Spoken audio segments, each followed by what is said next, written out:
ሰላም ውድ የዩቲዩብ ተከታዮች ዛሬ በአዲስ ቪዲዮ መጥቻለሁ። ዛሬ ያስኩላችሁ ቪዲዮ ከዚህ ቀደሞቹ የሪያክሽን ኦር የቱር አይደለም። ዛሬ እየላችሁ የቀረብኩት የዴይ 7 ቲዩብ ነው። በመረጃና በማስረጃ በሚለው የሚታወቀው ዴይ 7 ቲዩብን እየላችሁ ቀርብ ያለው እንግዲህ እንደሚታወቀው ዴይ 7 ቲዩብ ወደ 237,000 ሰብስክራይበር እና 160 ቪዲዮዎች አሉት። እንግዲህ ዴይ 7 እንደሚታወቀው የማንቃት ስራ ከሚሰሩ የዩቲዩብ ቻናሎች አንዱ ነው። እንግዲህ የማንቃት ስንል በአሁኑ ሰዓት በተለያዩ በግለሰቦች በግሩፖች የሚደረግን አንዳንድ ሰይጣናዊ አሰራርን አንዳንድ ድርጊቶችን ስፔሻሊ ከእንትን ጋር በተገናኘ ከኢሉሚናቲ ጋር በተገናኘ ይሰራል። ከምንድነው ስሙ ከሌዝቢያን ከምናምን ጋር በተገናኘ የሚሰራ የዩቲዩብ ቻናል ነው። በቀላሉ ትውልዱን ለማዳን የሚሰራ የዩቲዩብ ቻናል ነው። ይቅርታ ለቃል አጠቃቀሜ። እንግዲህ ትውልድን ማዳን ሲባል ከተለያዩ ከውጭ ተጽዕኖ ሊሆን ይችላል፣ ከውስጥም ተጽዕኖ ሊሆን ይችላል። እንግዲህ እነዚህ ከዝሙት ጋር በተገናኘ ከአውሬ መንፈስ ጋር በተገናኘ ያሉ አሰራሮችን ለመከላከል የሚሞክር ለማንቃት የሚሞክር የዩቲዩብ ቻናል ነው። እንግዲህ ይሄ የዴይ 7 ቻናል ወደ 160 ቪዲዮዎች ደርሷል። እንግዲህ በ160 ቪዲዮዎች ውስጥ ራሱን ያላገኘ ተመልካች ያለ አይመስለኝም። እያንዳንዷን ኢንሲደንስ ነው ወደ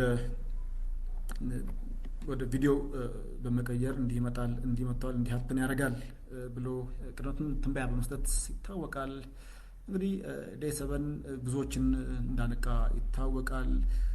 የብዙ ሰዎችም ፖዚቲቭ የሆነ ኮሜንት የሚሰጥበት ነበር። እንግዲህ በቅርቡ እንኳን እንደምናውቀው በኢትዮጵያ ውስጥ በተሰሩ በተለያዩ የኮሪደር ልማቶች ላይ ያላቸውን የምንድነው ስሙ የምስሎች የመብራት የእነዚህን እንግዲህ ኮምቢኔሽኖች ምን እንደሆነ ከቁጥር ጋር በተያያዘ ከዓለም ዋንጫው ጋር በተያያዘ ከሞዴሎች ጋር በተያያዘ በአጠቃላይ ከአርቲስቶች ጋር በተያያዘ ብዙ ገለጻ ይሰጥበት የነበረ ነው። እንግዲህ በቅርቡ በምናየው አይተነው ባለፈው በዓለም ዋንጫው ላይም እንግዲህ የራሱን ነገር አስቀምጦ ያለፈ ነው። እኔ እንደውም የዘመናችን ባባቫንጋ ብየዋለሁ።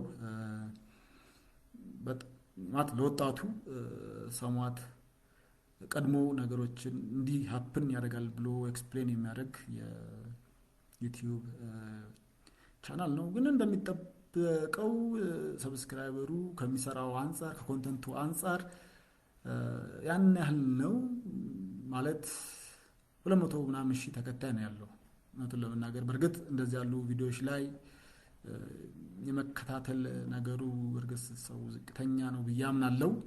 ለዛም ይመስለኛል የሰብስክራይበር መጠን እንደዚህ ከተሰራው ከቪዲዮ አንጻር አነስተኛ ሊሆን የቻለው። እንዲሁም ዩቲዩቡ ከሚሰጠው ጥቅም ከሚያስተላልፈው መልእክት አንጻር አነስ ሊል የቻለው እንግዲህ የራሱ የሆነ ተምኔል የራሱ የሆነ ከለር የራሱ የሆነ ታይትል ሰጥቶ በራሱ ብራንድ የሚሰራ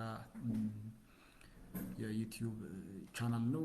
የዩቲዩብ ቻናል እንግዲህ ብዙዎችን ለውጣል ብዬ አምናለሁ። እኔም ዛሬ ይሄን ዩቲዩብ ቻናል ለነካካ የቻልኩት ሰዎች አይተው ወደፊት ከሚመጣው ነገሮች ሰማት ራሳቸውን ሬዲ እንዲያደርጉ በመንፈስም እንዲጎለብቱ የሚያደርግ የዩቲዩብ ቻናል ነው ብዬ ነው ማስበው። ውድ ተከታዮቼ ለእናንተም ሪኮመንድ ማድረጋችሁ የዩቲዩብ ቻናል ነው። አመሰግናለሁ። ሰላም ሁኑልኝ።